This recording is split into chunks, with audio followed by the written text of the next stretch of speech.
Chapter 8. The City and the Mirror. Prince Ercun was pleased. His plans went well. He peered through the high fence which enclosed the flat roof of his house, 3 stories high and the finest in Dorskam. He looked out towards the harbour at his splendid captured fleet.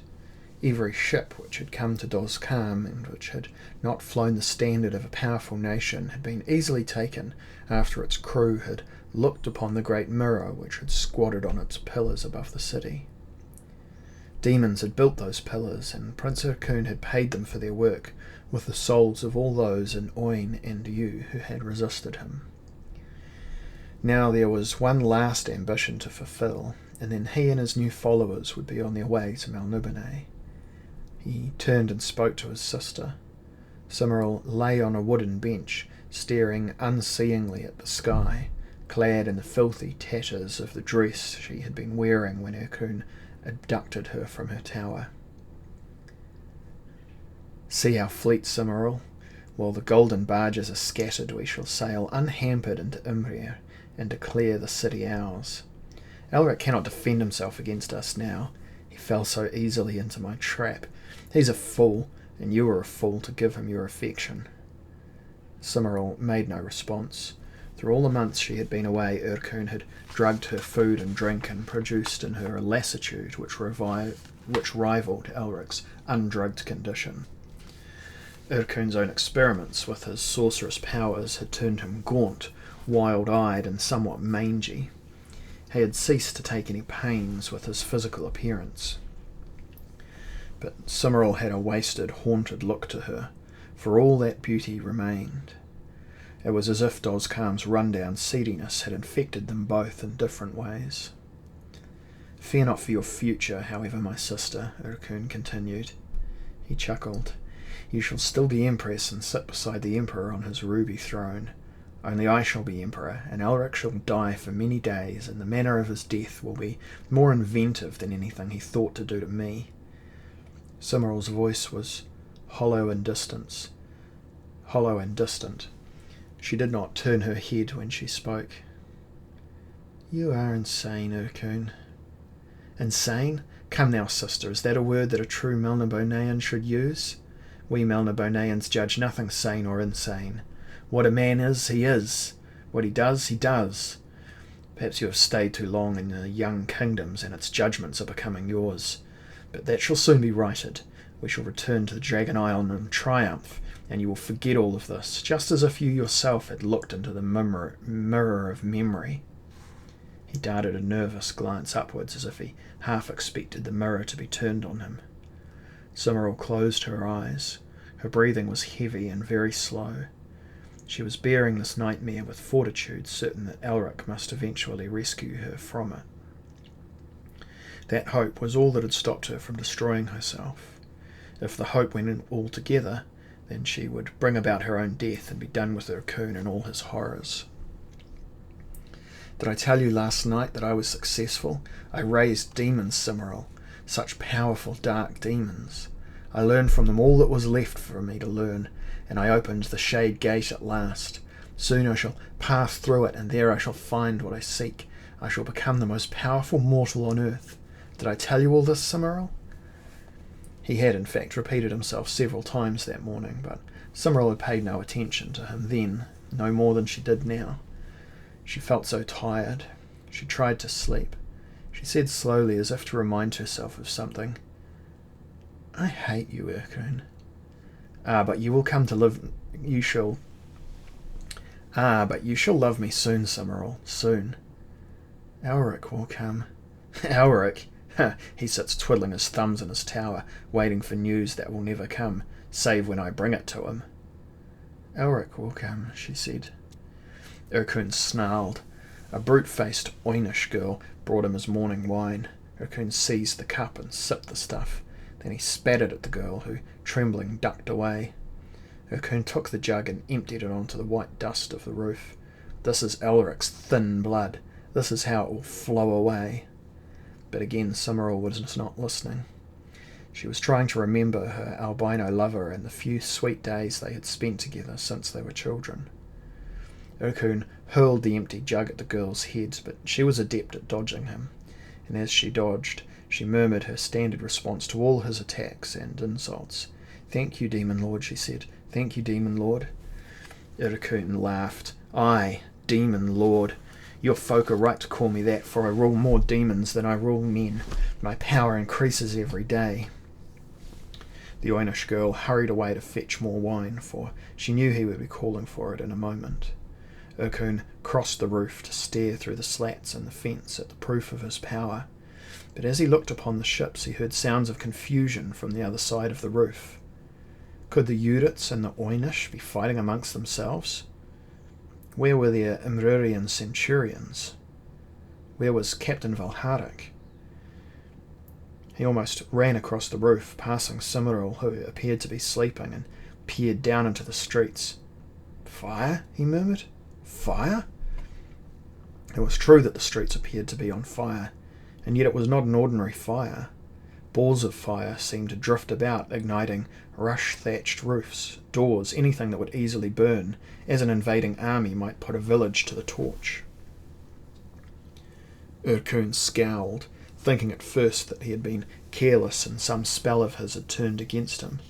But then he looked over the burning houses at the river, and he saw a strange ship sailing there, a ship of great grace and beauty, that somehow seemed more a creation of nature than of man, and he knew they were under attack. But who would attack Doscam? There was no loot worth the effort, and it could not be Imrarians. It could not be Elric. "It must not be Elric," he growled. "The mirror! It must be turned upon the invaders." "And upon yourself, brother?" Cimmeril had risen unsteadily and leaned upon the table.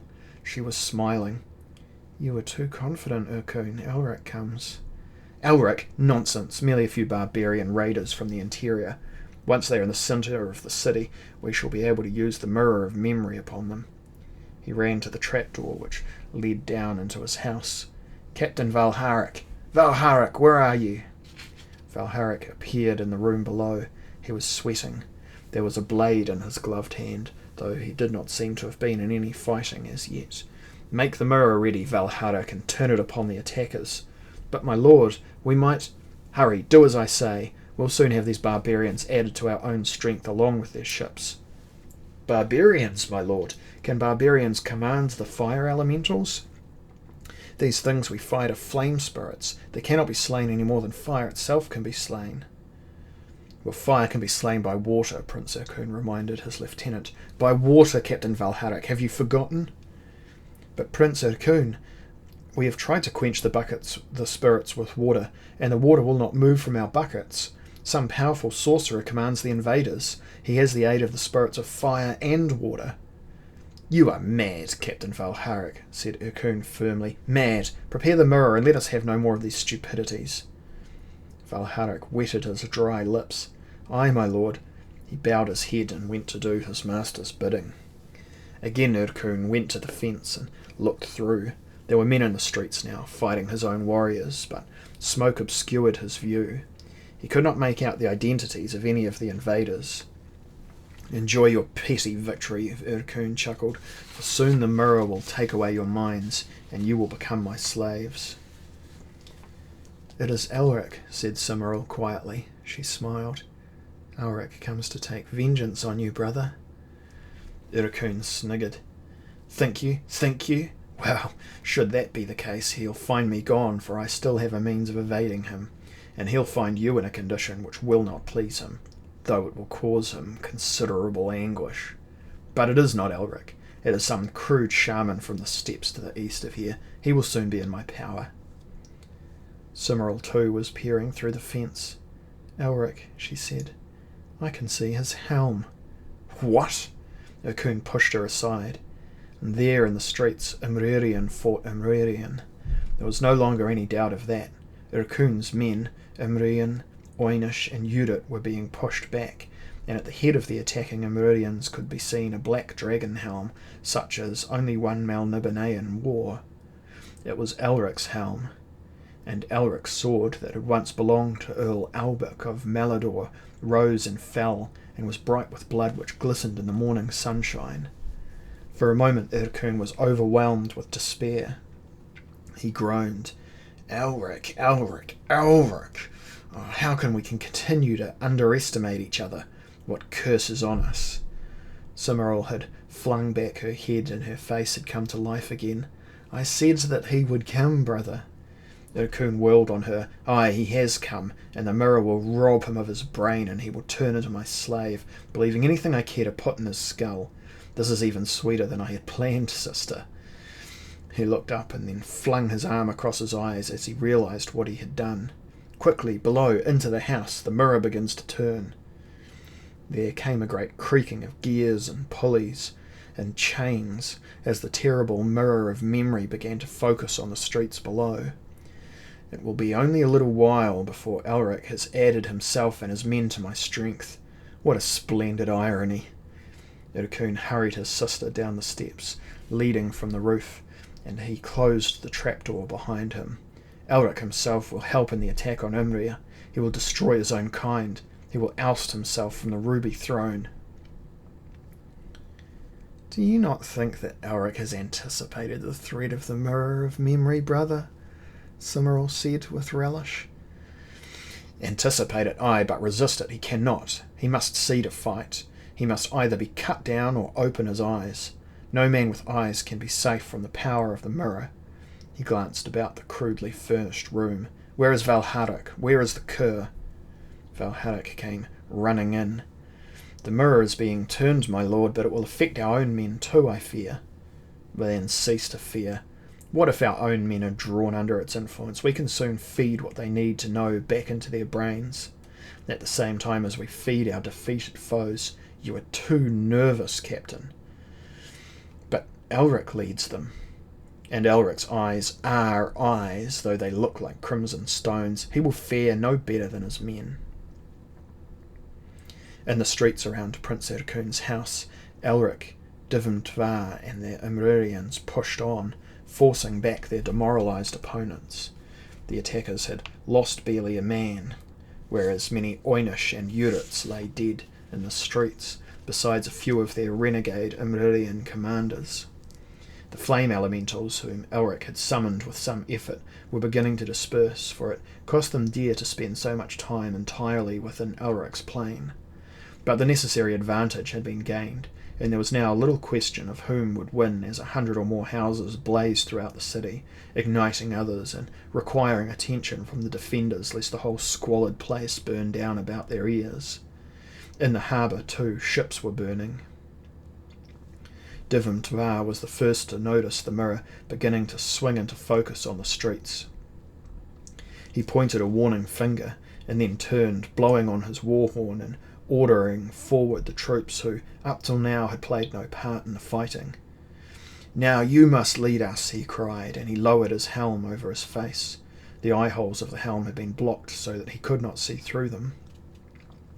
Slowly Elric lowered his own helm until he was in darkness.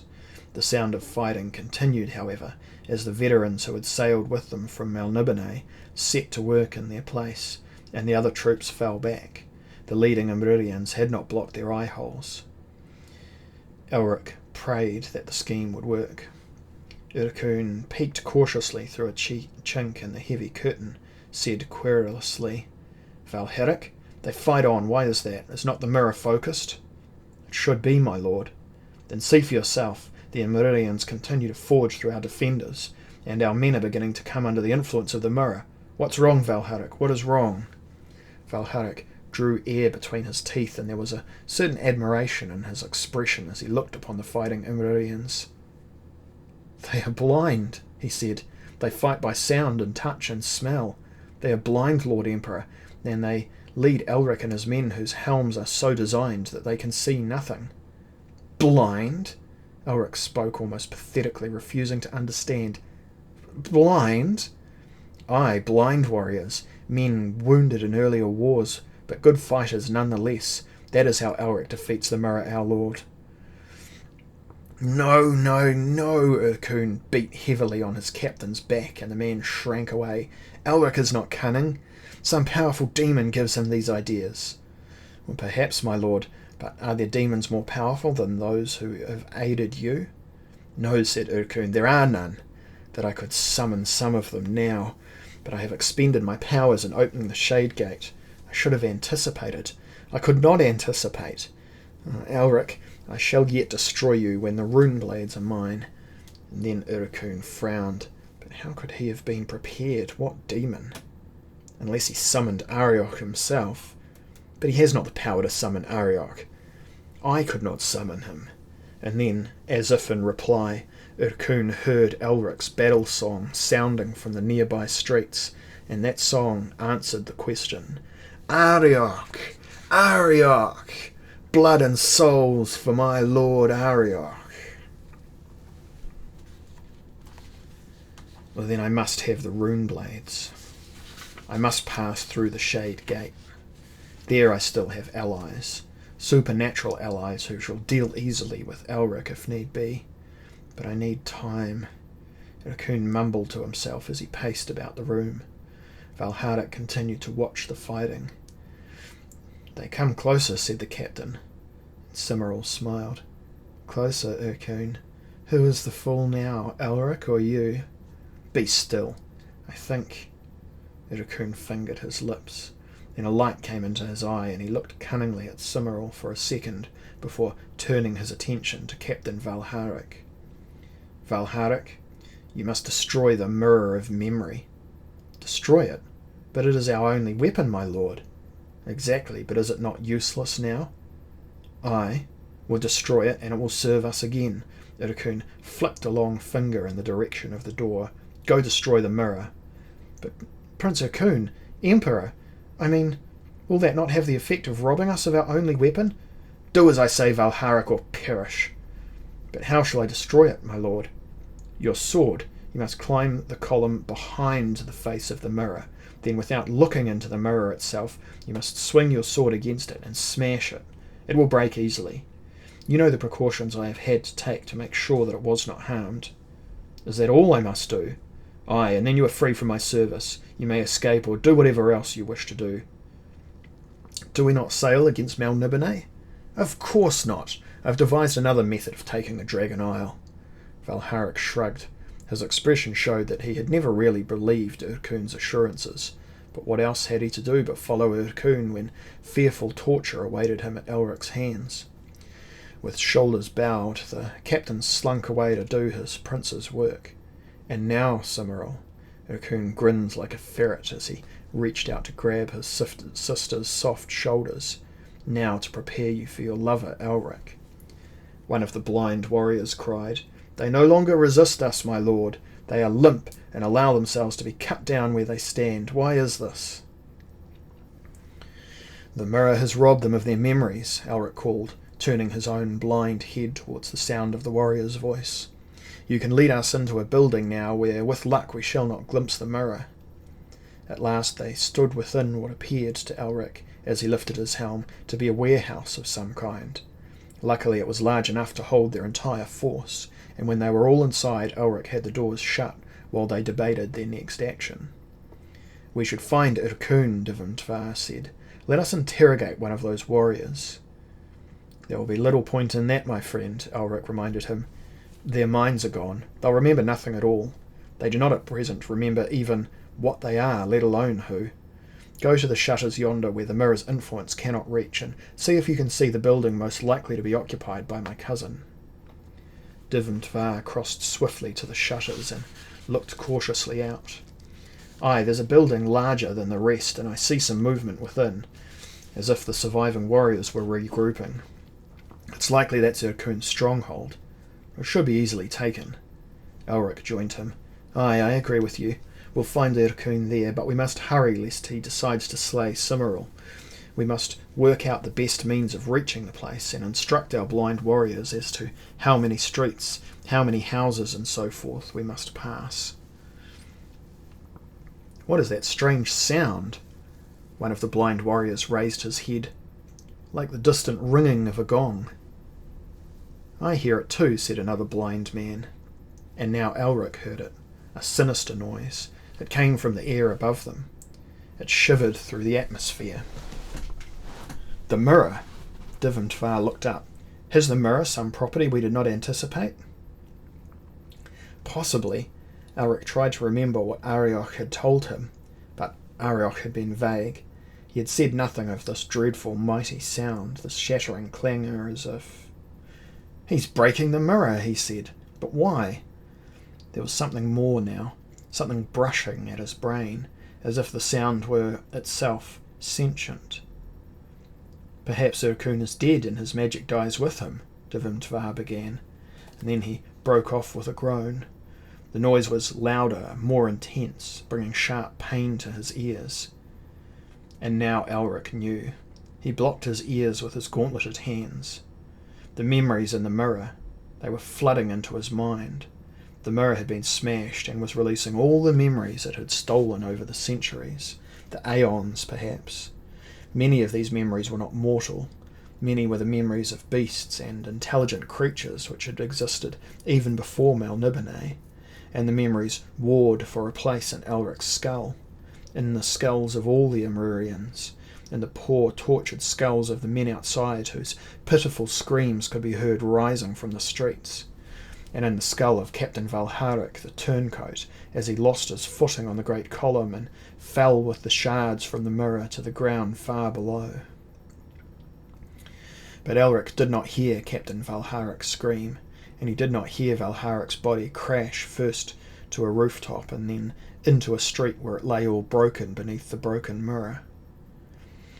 Elric lay upon the stone floor of the warehouse as he writhed, as his comrades writhed, trying to clear his head of a million memories that were not his own, of loves, hatreds, strange experiences and ordinary experiences, wars and journeys, of the faces of relatives who were not his relatives, men, women and children, animals, of ships and cities, fights, love-making, fears and desires, and the memories fought each other for possession of his crowded skull, threatening to drive out his own memories and thus his own character from his head. And as Elric writhed upon the ground, clutching at his ears, he spoke a word over and over again in an effort to cling to his own identity. Elric, Elric, Elric. Gradually, by an effort which he had experienced only once before, when he had summoned Arioch to the plane of the earth, he managed to extinguish all those alien memories and assert his own until, shaken and feeble, he lowered his hands from his ears and no longer shouted his own name. Then he stood up and looked about him. More than 2/3 of his men were dead, blind or otherwise. The big bosun was dead, his eyes wide and staring, his lips frozen in a scream, his right eye socket raw and bleeding from where he had tried to drag his eye from it. All the corpses lay in unnatural positions. All had their eyes open, if they had eyes, and many bore the marks of self-mutilation, while others had vomited and others dashed their brains against the wall. Divimtvar was alive, but curled up in a corner, mumbling to himself, and Elric thought he must be mad. Some of the other survivors were indeed mad, but they were quiet, they afforded no danger. Only 5, including Elric, seemed to have resisted the alien memories and retained their own sanity. It seemed to Elric, as he stumbled from corpse to corpse, that most of the men had had their hearts fail. Divimtvar? Elric put his hands on his friend's shoulder. Divimtvar. Divimtvar took his head from his arm and looked into Elric's eyes. In Divimtvar's own eyes there was the experience of a score of millennia, and there was irony there too. I live, Elric. Few of us live now. A little later they left the warehouse, no longer needing to fear the mirror, and found that all the streets were full of the dead who had received the mirror's memories. Stiff bodies reached out hands to help. Dead lips formed silent pleas. Elric tried not to look at them as he pressed through them, but his desire for vengeance upon his cousin was even stronger now. They reached the house. The door was open and the ground floor was crammed with corpses. There was no sign of Prince Urkun. Elric and Divimtvar led the few Amrurians who were still sane up the steps, past more imploring corpses, until they reached the top floor of the house, and here they found Cymoril. She was lying upon a couch, and she was naked. There were runes painted on her flesh, and the runes were in themselves obscene. Her eyelids were heavy, and she did not at first recognise them. Elric rushed to her side and cradled her body in his arms. The body was oddly cold. "He makes me sleep," said Cymoril. "A sorcerer's sleep from which only he can wake me." She gave a great yawn. "I've stayed awake this long by the effort of will, for Elric comes." "Elric is here," said her lover softly. "I am Elric, Cymoril." "Elric." She relaxed in his arms. "You must find Ercune, for only he can wake me." "Where is he gone?" Elric's face had hardened. His crimson eyes were fierce. "Where?" "To find the 2 black swords, the rune swords of our ancestors. Mournblade." "And Stormbringer," said Elric grimly. "These swords are cursed. But where has he gone, Cymoril? How has he escaped us?" "Through the Shade Gate he conjured it. He made the most fearful pacts with demons to go through the other room." And now Cymoril slept, but there seemed to be a certain peace on her face. Elric watched as Diventvar crossed the room, sword in hand, and flung the door open. A dreadful stench came from the next room, which was in darkness, and something flickered on the far side. "Aye, that's sorcery right enough," said Elric, "and Ercune has thwarted me. He conjured the Shade Gate and passed through it into some netherworld. Which one I'll never know, for there is infinity of them. Oh, Arioch, I would give much to follow my cousin." "Well then, follow him you shall," said a sweet, sardonic voice in Elric's head. At first the albino thought it was a vestige of a memory still fighting for possession of his head, but then he knew that Arioch spoke to him. "Dismiss your followers, that I may speak with thee," said Arioch. Elric hesitated. He wished to be alone, but not with Arioch. He wished to be with Cymoril, for Cymoril was making him weep. Tears already flowed from his crimson eyes. "What I have to say could result in Cymoril being restored to her normal state," said the voice, "and, moreover, it will help you defeat Ercune and be revenged upon him. Indeed, it could make you the most powerful mortal that there has ever been." Elric looked up at Diventvar. "Would you and your men leave me alone for a few moments?"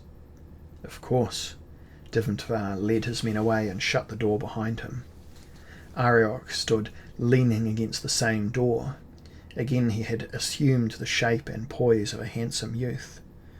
His smile was friendly and open, and only the ancient eyes belied his appearance.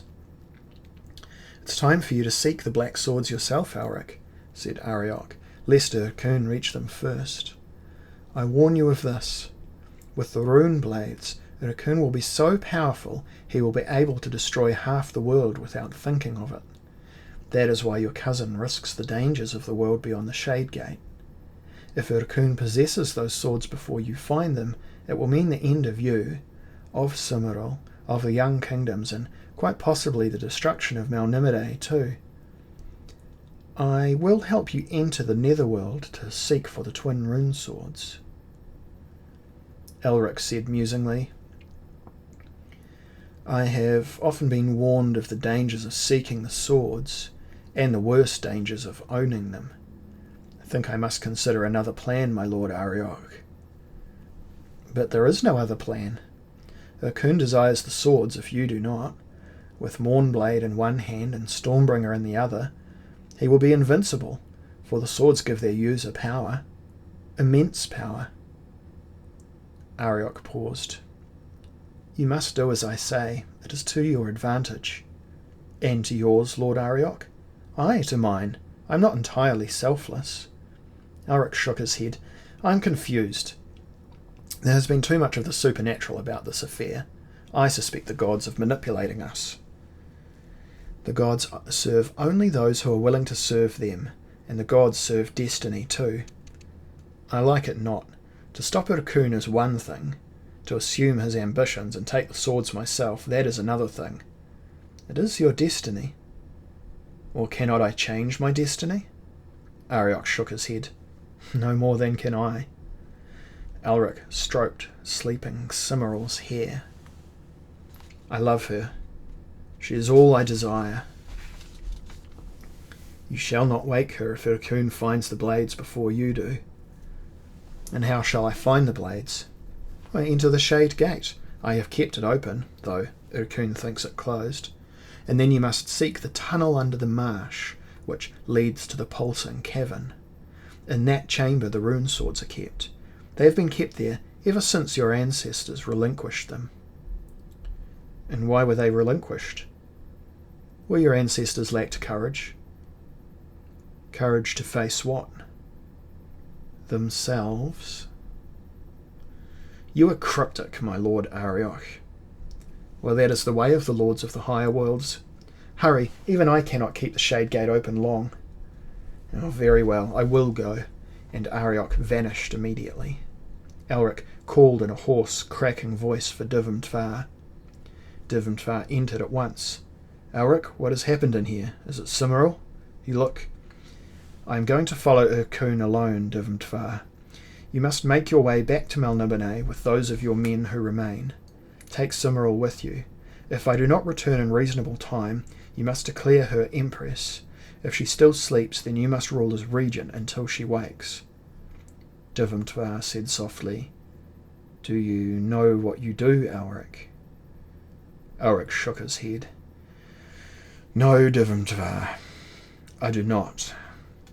He got to his feet and staggered towards the other room, where the Shade Gate waited for him.